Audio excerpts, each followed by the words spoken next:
12 to 13 hours of train travel ஓகேவான்னு கேட்டிருக்காங்க. Basically, it depends on how comfortable you are. ஏன்னா it's not about the hours of travel. எந்த மாசம் pregnancyல இருக்கீங்க, number 1. Number 2, of course உங்களால வந்து படுத்துட்டு போக முடியும், sleeping berth இருக்குன்னா it should be comfortable. Train is the most safest, I would say. ஏன்னா 10 to 12 hours of இல்ல 12 to 13 hours of car drive is very tedious.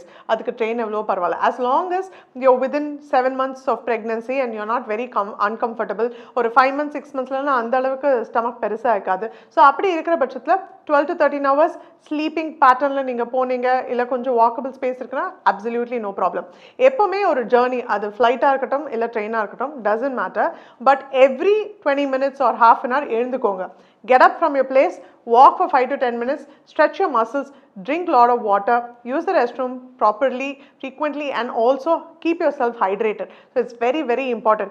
இதெல்லாம் நீங்கள் பண்ணாலே most of the time உங்களோட journey கொஞ்சம் comfortableாகவே இருக்கும். And also don't overfill yourself with a lot of food. கொஞ்சம் லைட்டாகவே வச்சுக்கோங்க stomach, but ஆனால் 2 to 3 hours one small meals space out பண்ணிக்கோங்க.